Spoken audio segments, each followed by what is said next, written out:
Hello friends, very good morning to all of you. आप सभी लोग को सौरभ सिविल सर्विसेज क्लास में स्वागत है।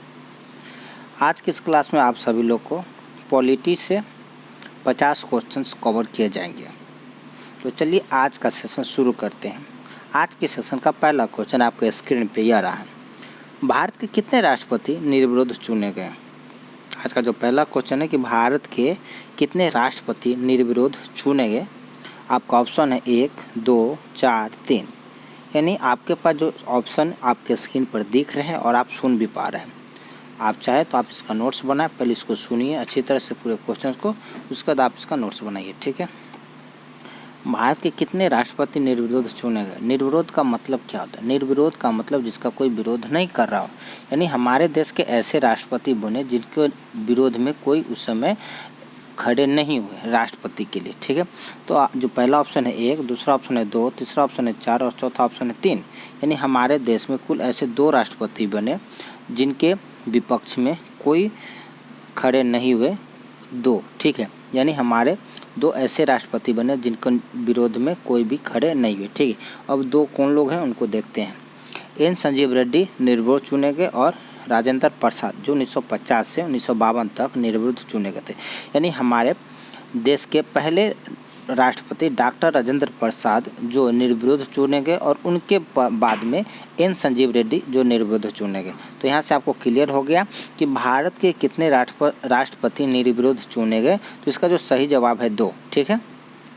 अगला क्वेश्चन है कि किस वित्त आयोग के आधार पर भारत संघ के किसी राज्य को विशेष राज्य का दर्जा नहीं दिया जा सकता, ठीक है। यानी किसी भी राज्य को, भारत के किसी भी राज्य को विशेष राज्य का दर्जा नहीं दिया जा सकता है। वो आयोग कौन सा है? क्वेश्चन क्या पूछ रहा है कि किस आयोग के आधार पर भारत संघ के किसी भी राज्य को विशेष राज्य का दर्जा नहीं दिया जा सकता। यहाँ पे आपके पास 4 ऑप्शन है। पहला ऑप्शन है 13वें वित्त आयोग, 14वें वित्त आयोग, 15वें वित्त आयोग और 16वें वित्त आयोग। ये आपके 4 ऑप्शन है। अब 4 ऑप्शन में से आपको बताना है किसका, कौन से आयोग के आधार पर भारत संघ के किसी भी राज्य को विशेष राज्य का दर्जा नहीं दिया जा सकता, ठीक है। तो वो जो आपका जो जवाब है फ्रेंड्स वो है बी, ठीक है। 14वें वित्त आयोग, यानी 14वें वित्त आयोग के आधार पर भारत संघ के किसी भी राज्य को विशेष राज्य का दर्जा नहीं दिया जा सकता, ठीक है। कि 14वें वित्त आयोग के आधार पर किसी भी राज्य को विशेष राज्य का दर्जा नहीं दिया जा सकता, ठीक है। तो क्लियर है, आपका इसका जवाब मिल गया। अब हम अगले क्वेश्चन की ओर चलते हैं कि भारत के संविधान में अभिव्यक्ति का अधिकार जो है वो कौन कौन सी अधिकार है, ठीक है।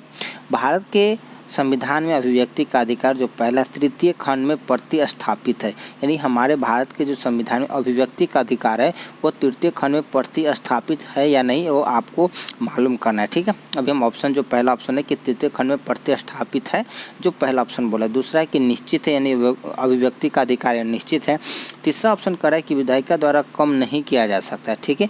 और जो चौथा है कि इमरजेंसी के टाइम पर ख़त्म किया जा सकता है।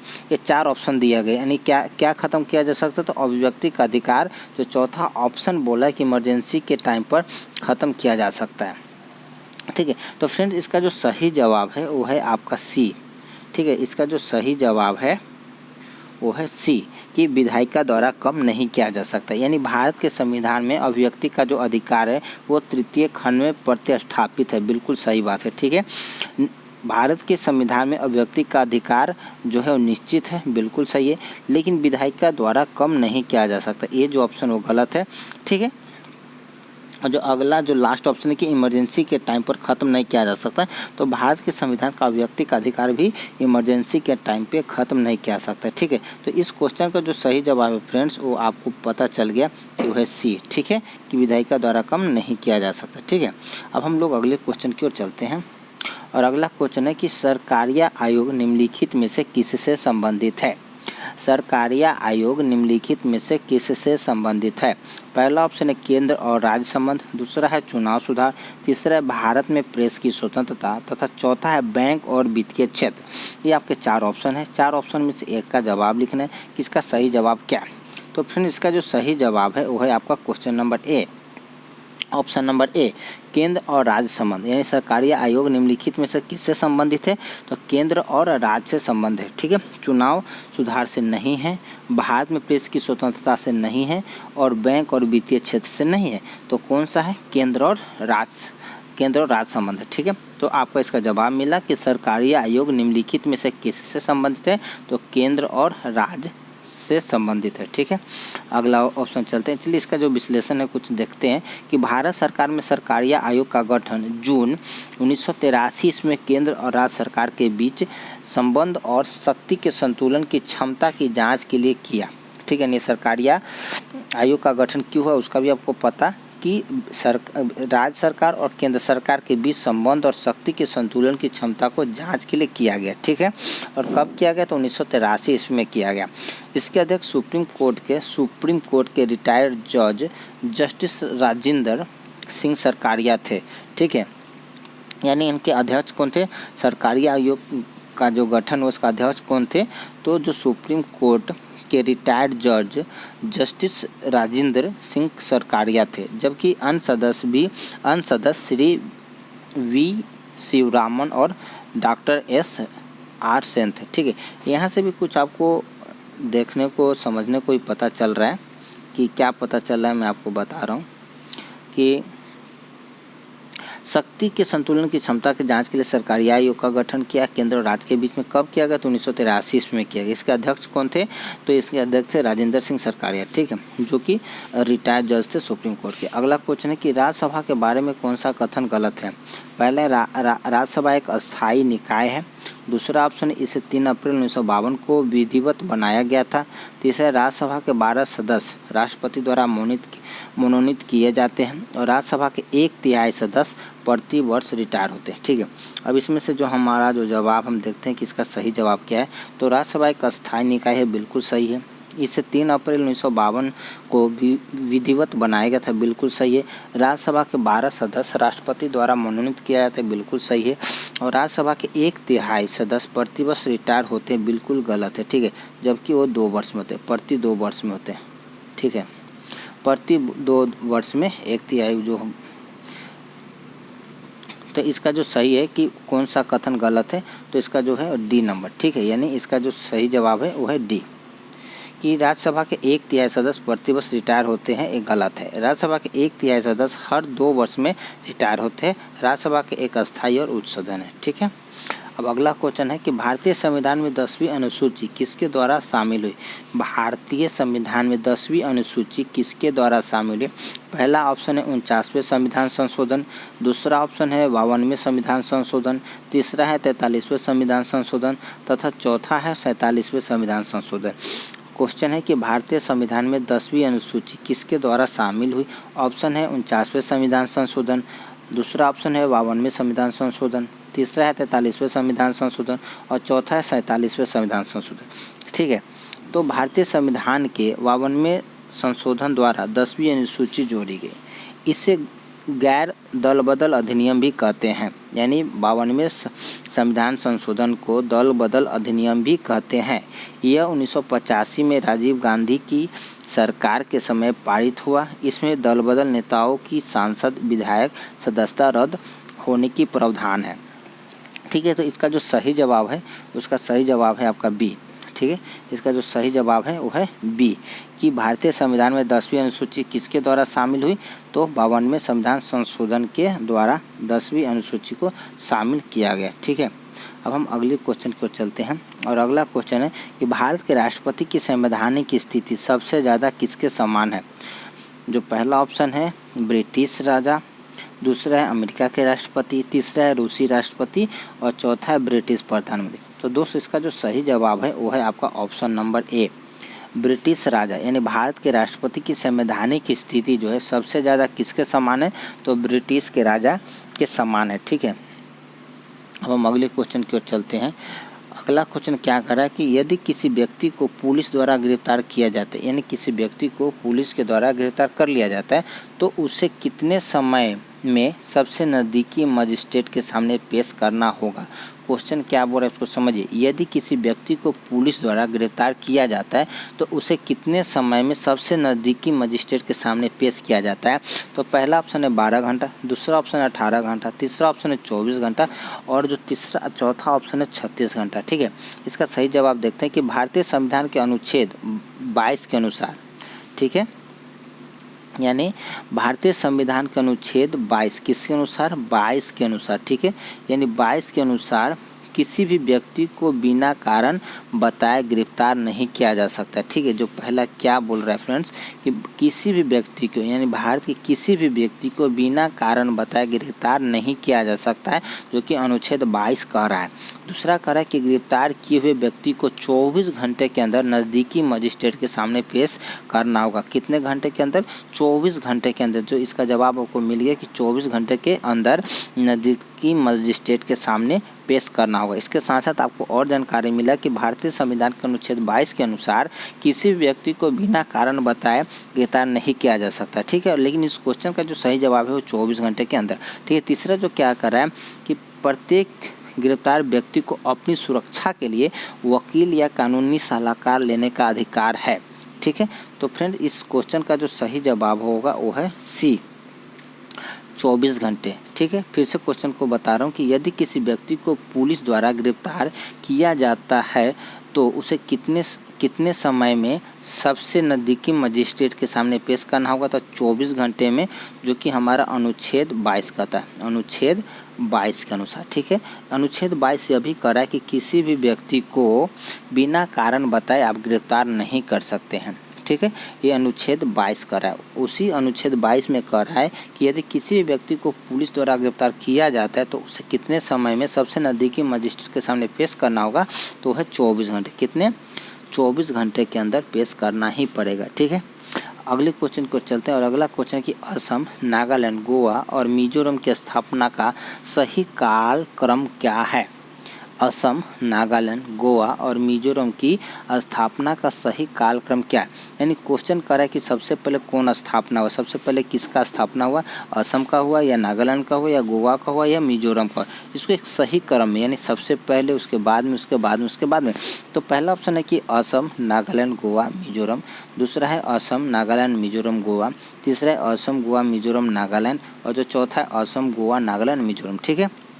तो इसका जो सही जवाब है वो है बी। इसका जो सही जवाब है फ्रेंड्स वो है बी, ठीक है। कि सबसे पहले किसकी स्थापना हुआ, तो असम का हुआ, उसके बाद नागालैंड का हुआ, उसके बाद मिजोरम का हुआ और उसके बाद गोवा का हुआ, ठीक है। तो इसका जो सही जवाब है वो आपका बी नंबर जो है सही जवाब है, ठीक है।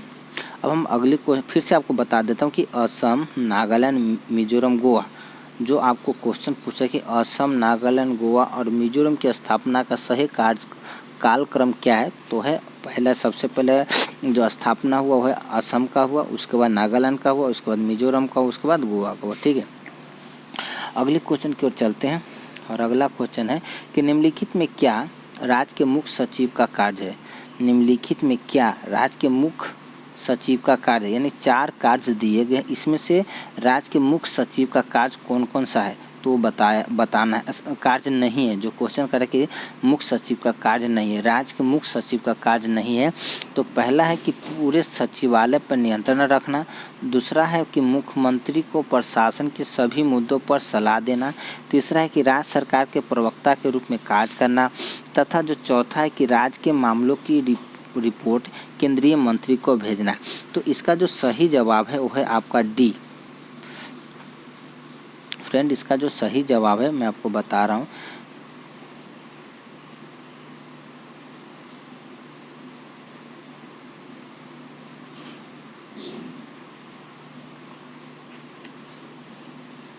ठीक है। इसका जो सही जवाब है वो है डी, ठीक है। इसका जो सही जवाब है वो है आपका डी, ठीक, कि इसका जो सही जवाब है डी, ठीक है। और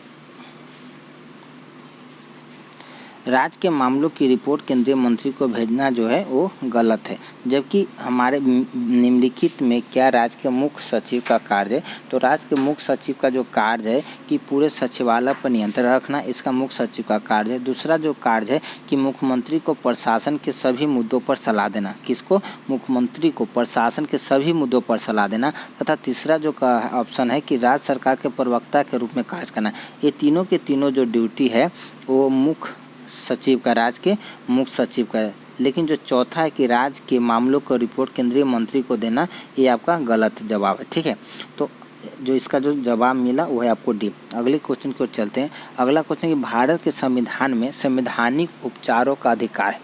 भारत के संविधान में संवैधानिक उपचारों का अधिकार है जो नागरिकों को उनके अधिकारों के लिए किसी भी व्यक्ति यहाँ तक कि सरकार के खिलाफ खड़े होने का अधिकार देता है। यह कौन से अनुच्छेद में है? ये पहला अनुच्छेद है 31, दूसरा अनुच्छेद है 32, तीसरा अनुच्छेद है 33 और जो चौथा अनुच्छेद है 34। यानी इसी में से कोई एक ऐसा अनुच्छेद है जो भारत के किसी भी व्यक्ति को सरकार के खिलाफ खड़े होने का अधिकार है। खड़े होने का मतलब क्या है कि कोई भी ऐसा प्रपोजल होता है, कोई भी ऐसा कार्य किया जाता है, उसका ब्यौरा मांगने का अधिकार है। क्वेश्चन किया जा सकता है, कर सकते हैं कि वो कार्य जो सही हो रहा है गलत हो रहा है, वो हमारे देश के किसी भी नागरिक को अधिकार दिया गया। ठीक है, तो है कि संविधान के उपचारों का अधिकार भारत के संविधान के अनुच्छेद 32 में है। ठीक है, यानी संवैधानिक उपचारों का अधिकार भारत के संविधान के अनुच्छेद 32 में, यानी संवैधानिक उपचारों का अधिकार किस में है? तो 32 में। इसके अनुसार कोई भी व्यक्ति अपने मौलिक अधिकारों का हनन करने पर न्यायालय में जा सकता है। ठीक है, तो फ्रेंड इसका जो सही जवाब को मिला बी नंबर, यानी अनुच्छेद 32। ठीक है, अगला क्वेश्चन है कि मैग्ना कार्टा का मुख्य उद्देश्य क्या था? मैग्ना कार्टा का मुख्य उद्देश्य क्या था? तो पहला उद्देश्य था कि राजाओं की ताकत को कानून के अंदर लाना, जो पहला ऑप्शन है। दूसरा ऑप्शन है कि राजाओं की ताकत को कानून के परे ले जाना, और तीसरा है कि बैरन की ताकत को कम करना, तथा चौथा ऑप्शन इनमें से कोई नहीं। तो इसका जो सही जवाब है कि मैग्ना कार्टा 1215 में जारी हुआ। यानी मैग्ना कार्टा कब जारी हुआ? तो 1215 में जारी हुआ।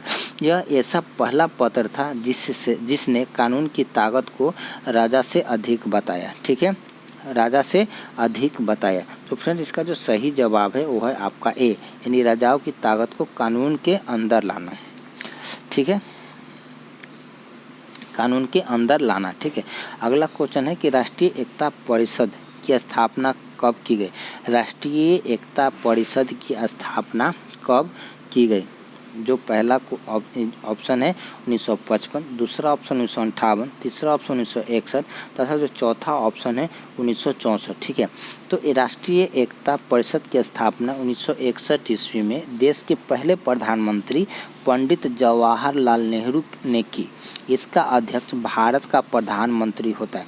तो फ्रेंड्स इसका जो सही जवाब है वो है सी, 1961। इसका जो सही जवाब है 1961, यानी राष्ट्रीय एकता परिषद की स्थापना कब की गई? तो 1961 में की गई। राष्ट्रीय एकता परिषद का अध्यक्ष कौन होता है? तो हमारे प्रधानमंत्री होते हैं। कौन होते हैं? प्रधानमंत्री होते हैं। ठीक है, चलिए अगले क्वेश्चन की ओर चलते हैं। अगला क्वेश्चन कि भारत के संविधान में 9वीं अनुसूची कब जोड़ी गई? भारत के संविधान में 9वीं अनुसूची कब जोड़ी गई? तो 1951 ईस्वी में, 1954 ईस्वी में, 1959 ईस्वी में, और जो लास्ट ऑप्शन है 1961 ईस्वी में। ठीक है, तो देखते हैं इसका सही जवाब कि भारत के संविधान में 9वीं अनुसूची 1951 में जोड़ी गई। कब जोड़ी गई? 1951 में जोड़ी गई। तो इसका जो सही जवाब है ए, यानी भारत के संविधान में 9वीं अनुसूची कब जोड़ी गई? तो 1951 में जो है। This is the right answer. ठीक है, चलिए अगली क्वेश्चन की ओर चलते हैं और अगला क्वेश्चन है कि भारतीय नागरिकता प्राप्त करने की शर्त कौन सी है? भारतीय नागरिकता प्राप्त करने की शर्त कौन सी है? पहला जो शर्त है निवास और वंश, दूसरा शर्त है निवास, वंश और पंजीकरण, तीसरा है निवास, वंश और पंजीकरण और संपत्ति रखना, तथा चौथा ऑप्शन है इनमें से कोई नहीं। ठीक है, तो इसका जो सही जवाब है निवास, वंश और पंजीकरण, यानी भारतीय संविधान में मूल रूप से भारतीय नागरिकता का कोई जिक्र नहीं था। ठीक है, भारतीय संविधान में मूल रूप से भारतीय नागरिकता का कोई जिक्र नहीं था। अनुच्छेद 10 और 11 का प्रयोग करके संसद ने नागरिकता अधिनियम 1955 पारित किया। किसका प्रयोग करके? तो अनुच्छेद 10 और अनुच्छेद 11 का प्रयोग करके संसद ने नागरिकता अधिनियम 1955 पारित किया।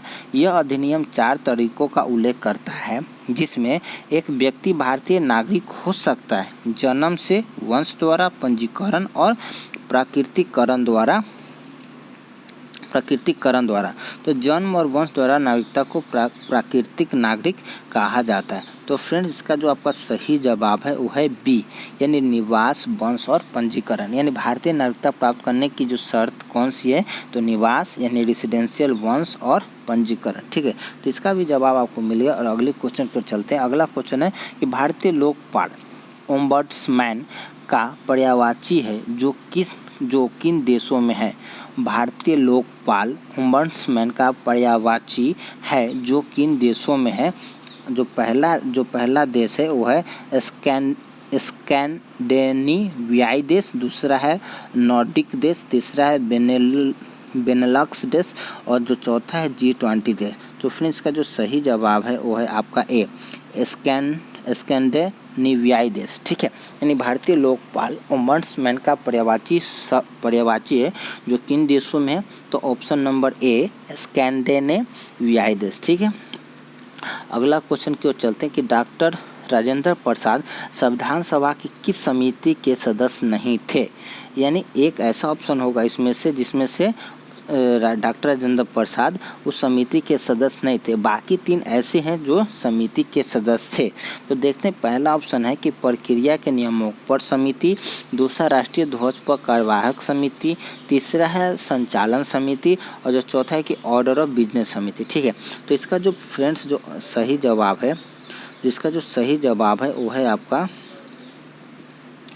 डी। ठीक है, इसका डी, यानी ऑर्डर ऑफ बिजनेस समिति के सदस्य डॉक्टर राजेंद्र प्रसाद नहीं थे, जबकि प्रक्रिया के नियमों पर समिति के अध्यक्ष सदस्य थे, राष्ट्रीय ध्वज पर कार्यवाहक समिति के सदस्य थे, संचालन के समिति के सदस्य थे, परंतु ऑर्डर ऑफ बिजनेस समिति के सदस्य नहीं थे। ठीक है, तो इसका जवाब आपको मिल गया। अब अगले क्वेश्चन की ओर चलते हैं। अगला क्वेश्चन कि सरकारिया आयोग की रिपोर्ट के मद्देनज़र किस राज्य ने राज्यपाल के कार्यालय को खत्म करने का सुझाव दिया? सरकारिया आयोग की रिपोर्ट के मद्देनज़र किस राज्य ने राज्यपाल के कार्यालय को खत्म करने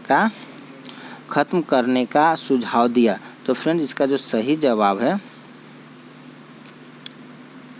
इसका जो सही जवाब है बी, आंध्र प्रदेश। कौन सा है? बी, आंध्र प्रदेश। ठीक है, अगला क्वेश्चन है कि निम्नलिखित में कौन सा मिलान सही नहीं है? तो पहला मिलान है अनुसूची 2 वेतन और भत्ते के लिए, दूसरा जो अनुसूची ऑप्शन है कि अनुसूची 5 जो अनुसूचित क्षेत्र के लिए, तीसरा मिलान है कि अनुसूची 6 असम, मेघालय और मिजोरम के आदिवासी क्षेत्र के लिए, और जो चौथा जो मिलान है अनुसूची 10 पंचायत के लिए। तो इसका जवाब देखते हैं डी, अनुसूची 10 पंचायत के। अनुसूची 10 भारतीय संविधान में 52वें संशोधन के तहत जोड़ी गई, इसमें दल बदल से संबंधित प्रावधान है। ठीक है, तो इसका जो सही जवाब है फ्रेंड्स वो है आपके डी। ठीक है, इसका जो सही जवाब क्या है वो है डी। ठीक है, अगले क्वेश्चन की ओर चलते हैं। अगला क्वेश्चन कि निम्नलिखित में किस राष्ट्रपति ने भारत में यूनेस्को को केवल एक बार प्रदर्शित किया? निम्नलिखित में किस राष्ट्रपति ने भारत में यूनेस्को को केवल एक बार प्रदर्शित किया? वो है doctor Shankar Dayal Sharma, doctor Rajendra Prasad, doctor Sarvepalli Radhakrishnan तथा ज्ञानी जैल सिंह। आपका जवाब भी नीचे दिख रहा है कि ऑप्शन नंबर सी, यानी डॉक्टर सर्वपल्ली राधाकृष्णन। ठीक है, अगला क्वेश्चन की ओर चलते हैं। अगला क्वेश्चन क्या है? निम्नलिखित में कौन सा कथन सही है?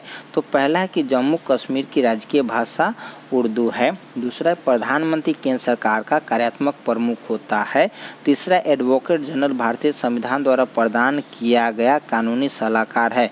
यानी यहाँ पे जो सभी के सभी सही है कि जम्मू कश्मीर का राजकीय भाषा क्या? उर्दू, बिल्कुल सही है। प्रधानमंत्री केंद्र सरकार का कार्यात्मक प्रमुख होता है, बिल्कुल बात सही है। एडवोकेट जनरल भारतीय संविधान द्वारा प्रदान किया गया कानूनी सलाहकार है, बिल्कुल सही। यानी तीनों के तीनों ऑप्शन यहाँ पे सही है। ठीक है, हम अगले क्वेश्चन पर चलते हैं और अगला क्वेश्चन क्या कहता है कि न्यायिक समीक्षा की शक्ति भारत में किसके पास है? न्यायिक समीक्षा की शक्ति भारत में किसके पास है? यहाँ पे 4 ऑप्शन दिए गए। पहला ऑप्शन है केवल सुप्रीम कोर्ट, दूसरा है केवल हाई कोर्ट, तीसरा है सुप्रीम कोर्ट और हाई कोर्ट दोनों, तथा जो चौथा है कि केवल डिस्ट्रिक्ट कोर्ट। ठीक है, तो इसका जो सही जवाब है ए, केवल सुप्रीम कोर्ट। न्यायिक समीक्षा का अधिकार केवल सुप्रीम कोर्ट के पास है। ठीक है, जो अब क्वेश्चन है कि न्यायिक समीक्षा की शक्ति भारत में किसके पास है? तो केवल सुप्रीम कोर्ट के पास। तो फ्रेंड्स इसका जो आपका ऑप्शन ए जो है बिल्कुल सही है, केवल सुप्रीम कोर्ट के पास है। ठीक है, अब अगली क्वेश्चन की ओर चलते हैं और अगला क्वेश्चन है कि जब हम अपने संविधान के आदर्शों और संस्थानों का सम्मान करते हैं और राष्ट्रगान और राष्ट्रध्वज का सम्मान करते हैं तो हम, पहला ऑप्शन है, अपने मौलिक अधिकार का प्रयोग करते हैं, अपने संस्कृति और शिक्षा के अधिकार का प्रयोग करते हैं, तीसरा अपने संवैधानिक उपचारों के अधिकारों का प्रयोग करते हैं, और जो चौथा है अपने मौलिक कर्तव्यों का पालन करते हैं। तो फ्रेंड्स इसका जो सही जवाब है वो है आपका ऑप्शन नंबर डी, अपने मौलिक कर्तव्यों का पालन करते हैं। जब हम अपने संविधान के आदर्शों और संस्थानों का सम्मान करते हैं और राष्ट्रगान और राष्ट्रध्वज का सम्मान करते हैं तो हम इनमें से किस पालन करते हैं, तो अपने मौलिक कर्तव्यों का पालन करते हैं, यानी we follow the fundamental duties. ठीक है, क्लियर है। तो अब हम अगले क्वेश्चन पर बढ़ते हैं। अगला क्वेश्चन, निम्नलिखित में पहली शास्त्रीय भाषा कौन सी है? निम्नलिखित में पहली शास्त्रीय भाषा कौन सी है? तो पहला ऑप्शन है संस्कृत, दूसरा ऑप्शन है कोंकणी, तीसरा ऑप्शन है मलयालम और जो चौथा ऑप्शन है तमिल। ठीक है, इसका जो सही जवाब है वो है डी, तमिल। शास्त्रीय भाषा की नई श्रेणी 2004 में बनाई गई थी। कब बनाई गई थी? तो 2004 में बनाई गई थी और तमिल को 2004 में भारत की प्रथम शास्त्रीय भाषा घोषित किया गया था। कब घोषित किया गया था? 2004 में। 2005 में संस्कृत, 2008 में कन्नड़ तथा 2008 में तेलुगु को शास्त्रीय भाषा घोषित किया गया। तो फ्रेंड्स इसका जो सही जवाब है, इस क्वेश्चन का जो सही जवाब है वो है आपका तमिल। ठीक है, डी, यानी डी को शामिल किया गया था। कब किया गया था? तो 2004 में। ठीक है, अगला क्वेश्चन देखते हैं कि बच्चों के निःशुल्क और अनिवार्य शिक्षा विधेयक 2008 का अधिकार संसद द्वारा पारित किया गया था। ठीक है, नहीं, बच्चों का निःशुल्क अनिवार्य शिक्षा का विधेयक कब पारित किया गया फ्रेंड्स? तो आपका जो यहाँ पे कि 2008 में पारित किया गया। अगर आपसे क्वेश्चन घुमाकर ये पूछ लिया जाए कि भारत में बच्चों के लिए निःशुल्क अनिवार्य शिक्षा विधेयक कब पारित किया गया, तो 2008 में पारित किया गया। ठीक है, संसद द्वारा पारित किया गया था, जो कि समाज के कमजोर वर्गों के लिए निजी स्कूलों में सीटों का कितना हिस्सा आरक्षित करना चाहते हैं, यानी कि जो हमारा गवर्नमेंट और प्राइवेट दो संस्था जो चल रहा है उसमें से प्राइवेट में कितने प्रतिशत में हमारे निःशुल्क शिक्षा, यानी जो हमारे समाज के कमज़ोर वर्गों के जो बच्चे हैं उनके लिए कितने प्रतिशत आरक्षित करना चाहते थे, तो है आपका ऑप्शन नंबर बी, यानी 25%। ठीक है, 25%। ठीक है, अब अगले क्वेश्चन की ओर चलते हैं। अगला क्वेश्चन है कि शून्य काल के बारे में कौन सा कथन सत्य है? शून्य काल कहाँ पे होता है? तो हमारे लोकसभा राज्यसभा में जो होता है ये शून्य काल के बारे में कौन सा कथन सत्य है? तो पहला जो कथन है कि शून्य काल का संसदीय प्रक्रिया के नियमों में कोई जिक्र नहीं है। किसमें नहीं है? तो संसदीय प्रक्रिया के नियमों में शून्य काल का कोई जिक्र नहीं है, तो ये बिल्कुल सही है। ठीक है, ये जो है ये बिल्कुल सही है। दूसरा है कि शून्यकाल 12 बजे यानी मध्य 12 बजे पर शुरू होता है, बिल्कुल बात सही है। और जो तीसरा है कि शून्यकाल प्रश्न बिना अनुमति के पूछे जा सकते हैं, यानी शून्यकाल में बिना अनुमति के प्रश्न पूछे जा सकते हैं, तो बिल्कुल सही है। यानी डी जो है आपका स्क्रीन पर जवाब ही दिख रहा है, यानी डी जो है आपका बिल्कुल सही जवाब है। ठीक है, अगला क्वेश्चन है कि किस वर्ष भारत के नियंत्रक और महालेखा परीक्षक को खातों के रख रखाव की जिम्मेदारियों से मुक्त किया गया? किस वर्ष भारत के नियंत्रक और महालेखा परीक्षक को खातों के रख रखाव की जिम्मेदारियों से मुक्त किया गया? तो पहला ऑप्शन है 1980, दूसरा है 1982, तीसरा है 1985 और चौथा है 1971। यानी भारत के नियंत्रक और महालेखा परीक्षक को खातों के रख रखाव की जिम्मेदारियों से 1971 में मुक्त किया गया। कब किया गया? 1971 में मुक्त किया गया। यानी ऑप्शन नंबर आपको डी यहाँ पे दिख रहा है, वो आपका सही जवाब है, यानी 1971। ठीक है, अगला क्वेश्चन है कि सीमा प्रबंधन प्रभाग किस मंत्रालय के अंतर्गत आता है? सीमा प्रबंधन प्रभाग यानी विभाग जो भी हो किस मंत्रालय के अंतर्गत आता है? तो पहला है रक्षा मंत्रालय, दूसरा है वाणिज्य मंत्रालय, तीसरा है विदेश मंत्रालय तथा जो चौथा है गृह मंत्रालय। तो फ्रेंड्स इसका जो जवाब है आपका वो है डी यानी गृह मंत्रालय के अंदर, यानी सीमा प्रबंधन जो है ठीक वो किसके अंदर आता है? वो गृह मंत्रालय के अंदर आता है। सीमा प्रबंधन प्रभाग गृह मंत्रालय के अंतर्गत आता है जो एक अति महत्वपूर्ण प्रभाग है। ठीक है, तो इसका जो आपका जवाब मिल गया डी। अगला क्वेश्चन की ओर चलते हैं कि 1976 में 42वें संविधान संशोधन तक धर्मनिरपेक्ष शब्द संविधान में किस अनुच्छेद को छोड़कर कहीं नहीं था? यानी 1976 में 42वें संविधान संशोधन तक धर्मनिरपेक्ष शब्द संविधान में किस अनुच्छेद को छोड़कर कहीं नहीं था? यानी जो धर्मनिरपेक्ष वैसा एक ऐसा अनुच्छेद था जिसमें था, बाकी में कहीं नहीं था। ठीक है, यानी 1942 के बाद यानी 42वें संविधान संशोधन में जो धर्मनिरपेक्ष शब्द को जोड़ा गया, जो 1976 में जोड़ा गया। लेकिन यह जोड़ा तो गया, लेकिन धर्मनिरपेक्ष जो शब्द है वो हमारे अनुच्छेद में था। वो कौन सा अनुच्छेद है जिसके बारे में हमें जानना चाहिए? तो अनुच्छेद 25 क्लॉक 2A किसी भी आर्थिक, वित्तीय, राजनीतिक या अन्य धर्मनिरपेक्ष गतिविधि को विनियमित या प्रतिबंधित करना जो धार्मिक अभ्यास से जुड़ा हो सकता है। यानी इसका जो जवाब है फ्रेंड्स वो है आपका ए।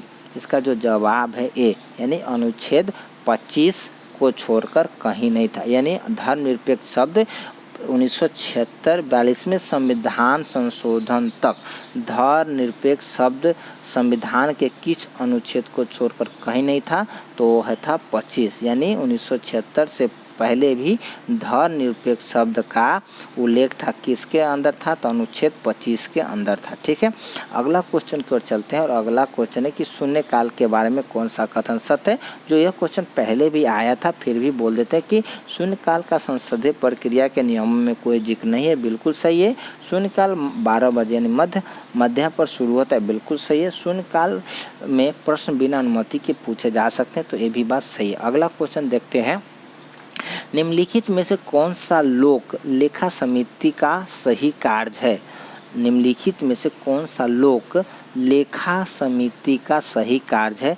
पहला, यह भारत के राष्ट्रपति के तहत काम करता है और विभिन्न मंत्रालयों के लिए खाता बनाता है। दूसरा ऑप्शन है, यह भारत के नियंत्रक और महालेखा परीक्षक के तहत काम करता है और खातों को तैयार करता है। अगला ऑप्शन है, यह एक संसदीय समिति है जो सरकार के गैर योजना व्यय पर रिपोर्ट देती है। अगला ऑप्शन है कि यह एक संसदीय समिति है जो भारत के नियंत्रक और महालेखा परीक्षक की रिपोर्ट की जांच करता है। तो इसका जो जवाब है फ्रेंड्स वो है डी।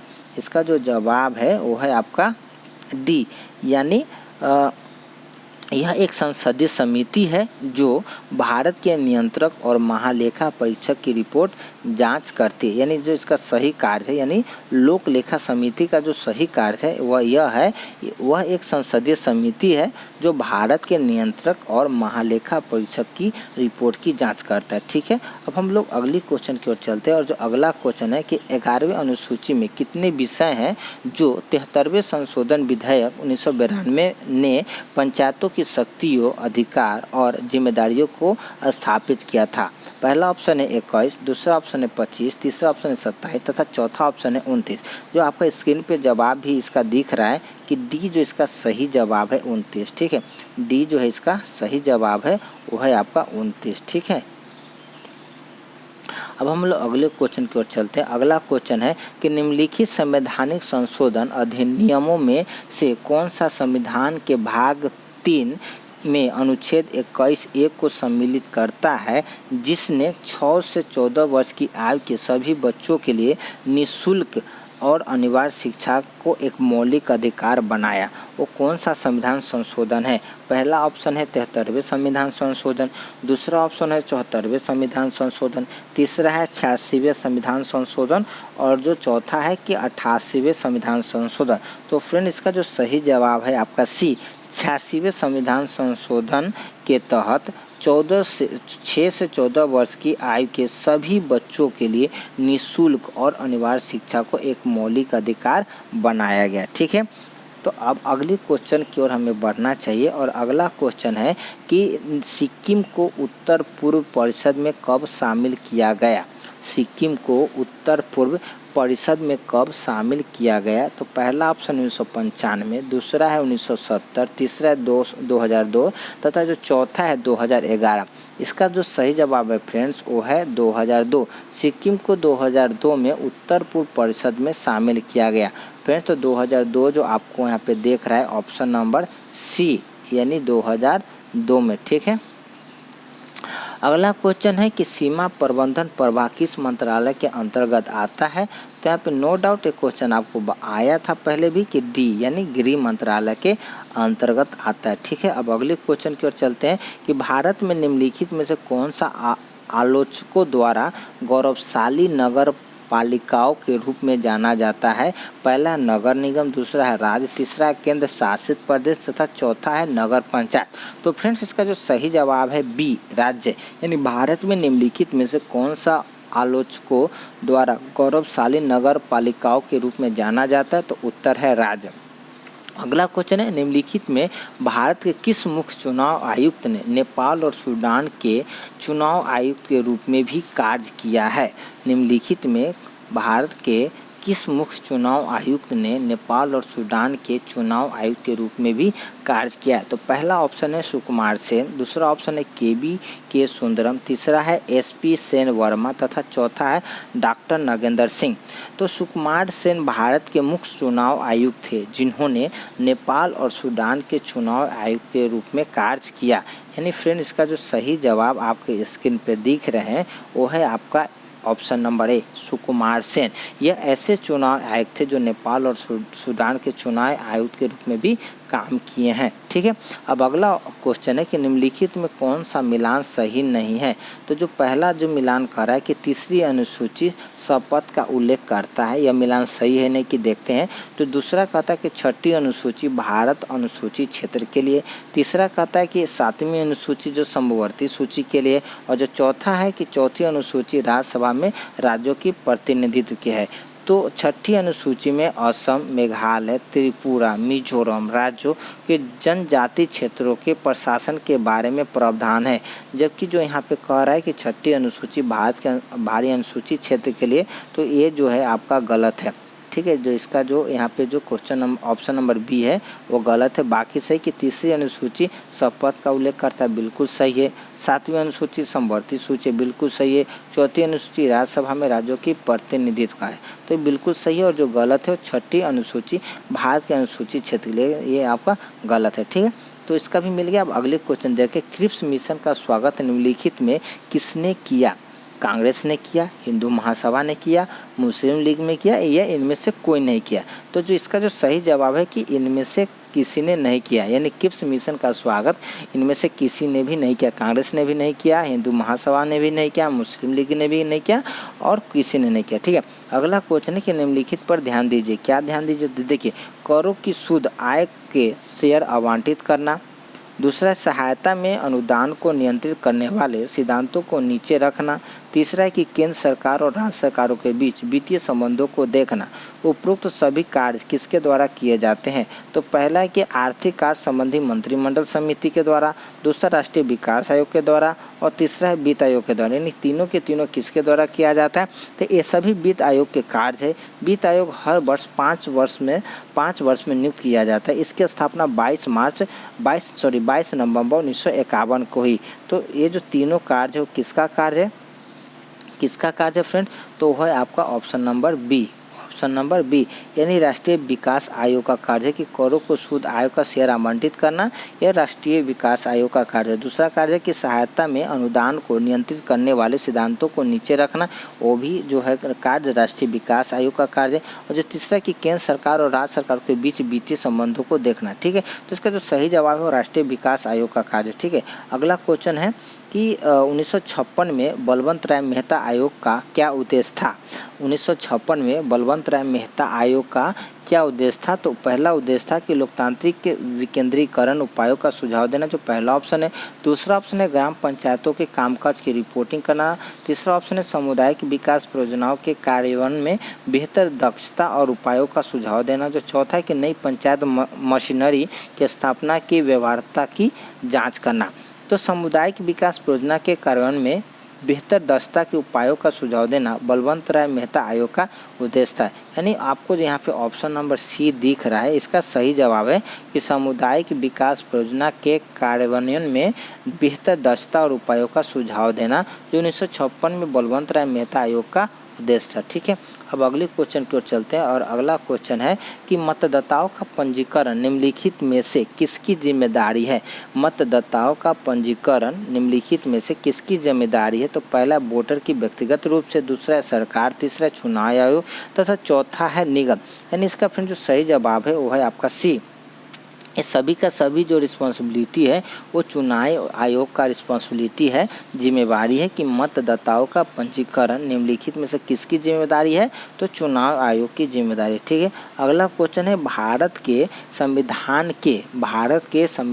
के निम्नलिखित अनुच्छेदों में से कौन सा भारत के राष्ट्रपति को माफ़ी देने के लिए सौंपा गया है। यानी राष्ट्रपति माफ़ी कर सकता है, वो कौन से अनुच्छेदों के द्वारा कर सकते हैं। तो पहला ऑप्शन है अनुच्छेद 71, दूसरा अनुच्छेद 72, तीसरा अनुच्छेद 73 तथा चौथा अनुच्छेद 74। तो इसका जो सही जवाब है फ्रेंड्स वो है ऑप्शन नंबर बी, यानी अनुच्छेद 72 के तहत भारत के संविधान के 72 अनुच्छेदों में अनुच्छेद ऐसे हैं, 72 अनुच्छेद, यानी अनुच्छेद नंबर 72 राष्ट्रपति को माफ़ी देने के लिए सौंपा गया। ठीक है, अगला क्वेश्चन है कि निम्नलिखित कथनों पर ध्यान दीजिए। तो ध्यान देने वाली बात यह है कि पहला कह रहा है कि जस्टिस वी.आर. कृष्णा अय्यर और पी.एन. भगवती जनहित याचिकाओं को स्वीकार करने वाले पहले न्यायाधीश थे।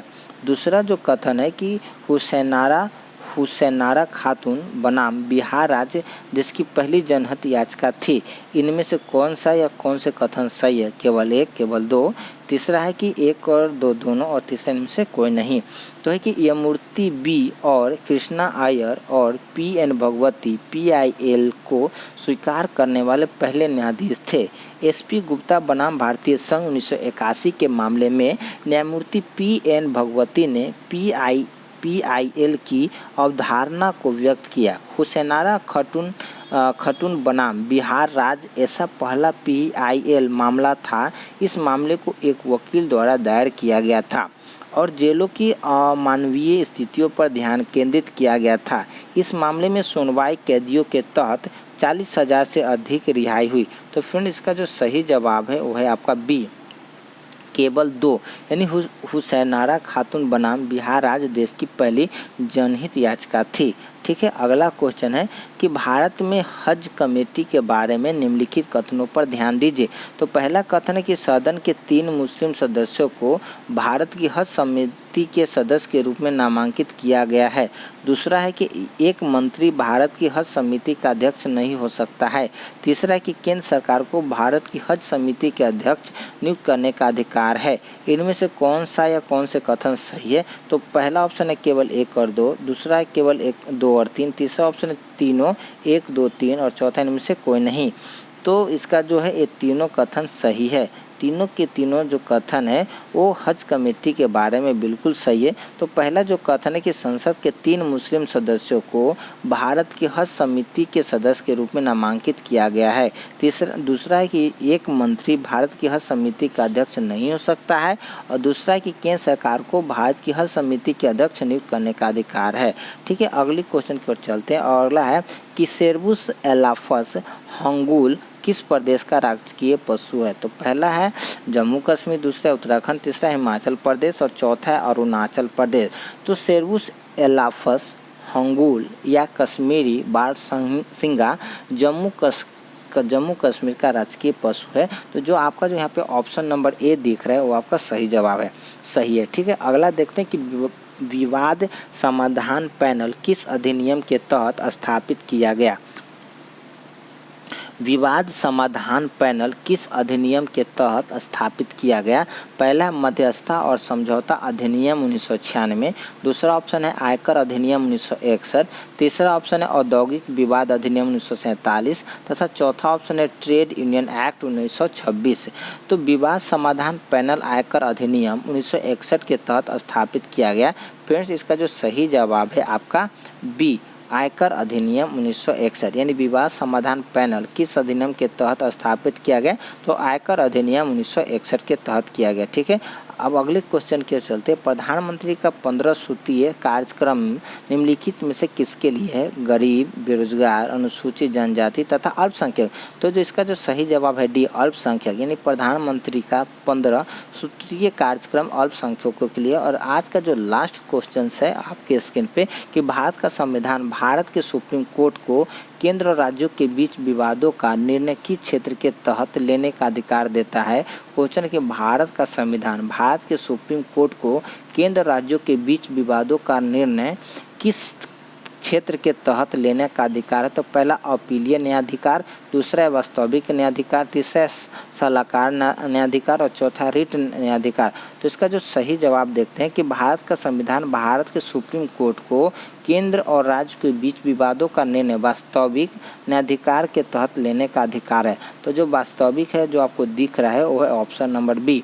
तो इसका जो सही जवाब है बी, वास्तविक न्यायाधिकार। फ्रेंड्स, आज का यहीं पे 50 क्वेश्चन समाप्त होता है। अगर आप इस चैनल को शुरू से लास्ट तक मतलब क्वेश्चंस को देखते हैं, सुनते हैं, तो आपको सही क्वेश्चंस और सही इसका जवाब मिल रहा है। कुछ क्वेश्चंस 2 बार रिपीट होते हैं, यह आपके लिए बढ़िया ही है कि एक ही क्वेश्चन 2 बार पूछा जाता है और आप उसको सुनते हैं, तो ये आपके लिए बेहतर है। मैं उम्मीद करता हूँ आपको एक क्लास अच्छा लगा हो तो लाइक, सब्सक्राइब, शेयर करना ना भूलें।